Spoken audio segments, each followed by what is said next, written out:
Assalamualaikum warahmatullahi wabarakatuh. Waalaikumsalam. Alhamdulillahirabbil alamin wa bihi nasta'in 'ala umuri dunya waddin. Wassalatu wassalamu 'ala asyrafil anbiya'i wal mursalin sayyidina wa habibina wa maulana Muhammadin wa 'ala alihi wa sahbihi ajma'in. Amma ba'd.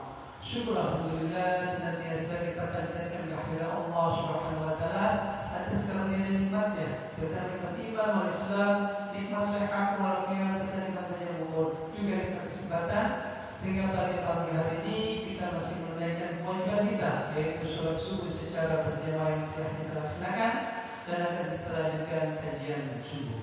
Salawat saling salam lalu kita lanjutkan kepada baginda kita Nabi besar Muhammad sallallahu alaihi wasallam, keluarga sahabat umat Islam istiqomah sunnah-sunnahnya.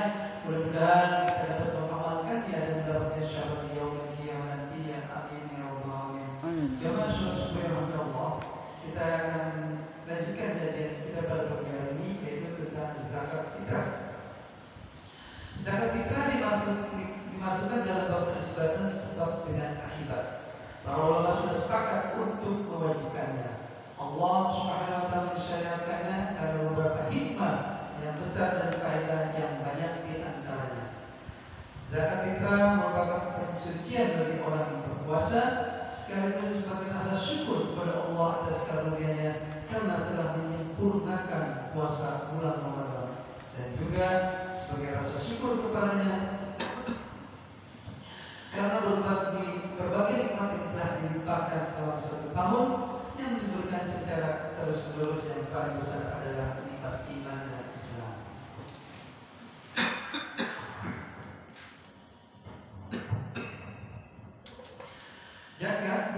Zakat fitrah merupakan bentuk tolong-menolong antara orang kaya dan orang miskin. Karena orang yang kaya memberikan sebagian hartanya kepada orang miskin yang membutuhkannya hari itu, sehingga dia tidak perlu menyibukkan diri mencari bahan makanan, tidak perlu bekerja atau meminta-minta, sehingga dia bisa bergabung dengan semua orang untuk bergembira dengan kegembiraan yang mewah. Sesungguhnya Allah Maha Pengasih kepada hamba-hambanya. Dalam hadis dari Abdullah bin Umar radhiyallahu anhu dia berkata, Rasulullah SAW mewajibkan zakat fitrah, atau dia berkata, Ramadan atas orang laki-laki, wanita, dan merdeka dan hamba saya 1 sok kurma atau 1 sok gandum. Dia berkata, lalu orang-orang menyamakannya dengan setengah sok biji gandum bagi anak kecil dan orang dewasa.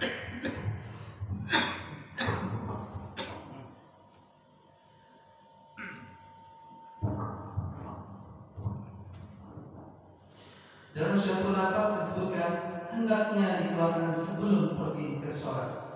Dari Abu Sa'id Al-Khudri radhiyallahu anhu dia berkata, kami pernah menyerahkannya pada zaman Rasulullah SAW 1 sok bahan makanan atau 1 sok korma atau sok gandum atau 1 sok keju atau 1 sok anggur kering. Ketika Muawiyah yang datang dan biji gandum dari Syam berdatangan, maka dia berkata, aku melihat 1 muat biji gandum dari Syam ini sama dengan 2 muat biji kurma.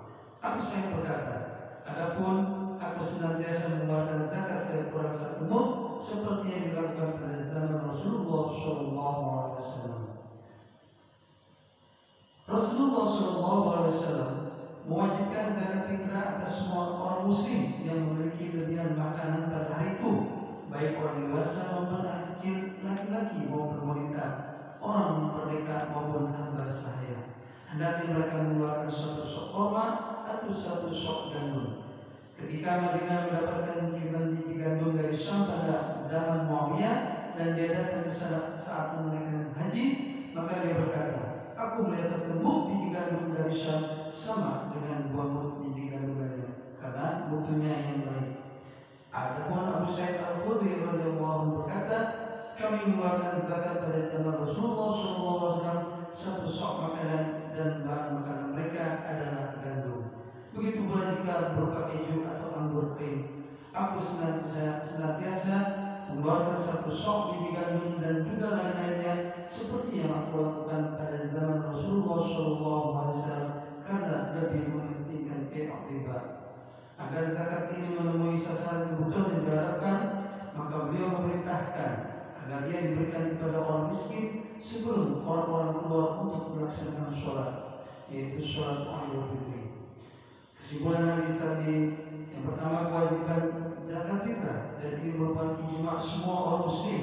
Yang kedua, zakat fitrah harus dikeluarkan dari setiap orang muslim, kecil maupun besar, laki-laki maupun wanita, orang merdeka maupun hamba sahaya. Yang ketiga, zakat tidak diwajibkan atas janin yang masih dalam kandungan. Sebagian ulama ada yang mensunahkannya bagi janin. Diriwayatkan dari sebagian sahabat bahwa dia merasa sangat respek untuk mengeluarkan zakat fitrah untuk janin seperti yang dilakukan Utsman bin Affan. Menurut zahir hadis ini, ialah pembatasan jenis zakat pada hal-hal yang disebutkan. Yang masyhur dalam pendapat Imam Ahmad, selain yang disebutkan di sini, tidak diperbolehkan selagi sebagian barang-barang itu ada. Syekhul Islam Ibnu Taimiyah memperbolehkan zakat fitrah berupa bahan makanan yang ada di setiap negeri. Meskipun sudah ada penetapan terhadap jenis-jenis yang disebutkan di sini, yang demikian ini juga disebutkan dalam satu riwayat dari Imam Ahmad dari mayoritas ulama. Yang lebih utama dari jenis bahan makanan inilah yang paling bermanfaat bagi orang yang diberi zakat, yaitu bisa memenuhi kebutuhannya pada hari itu. Yang kelima, zahir hadis Abu Sa'id bahwa yang wajib ialah satu sok, baik yang berupa biji gandum atau lainnya. Ini merupakan pendapat Malik, Asy-Syafi'i, Ahmad dan Jumhur.